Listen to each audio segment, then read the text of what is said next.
The Venezuelan government rejected a document issued by the Secretary General of the Caribbean Community regarding the ruling of the International Court of Justice in relation to the provisional measures requested by Guyana against the democratic and sovereign consultative referendum of December 3rd.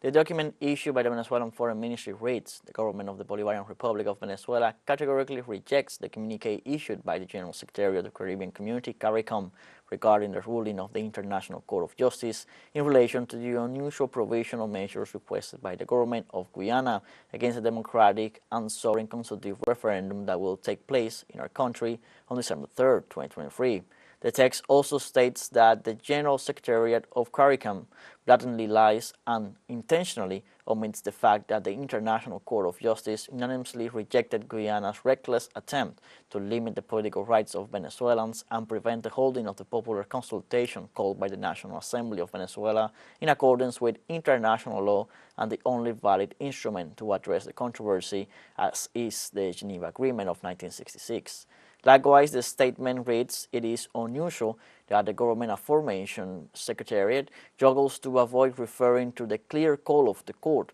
towards the government of Guyana to stop the deliberate worsening of the situation of the controversy, among which we can mention the involvement of the South Command of the United States and the granting of concessions in an undelimited sea area,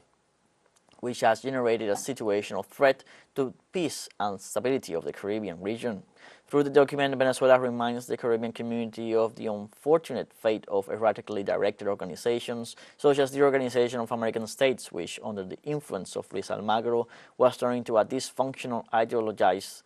structure with destructive objectives and servile to imperial interests. Finally, the Bolivarian Republic of Venezuela calls on partner countries of Caricom to return to synthesis and objectivity, distancing themselves from the preconceived judgments of the ExxonMobil oil company and the United States Southern Command, in order to continue guaranteeing a history of cooperation, integration, and peace in our region. The sun of Venezuela rises in the Essequibo.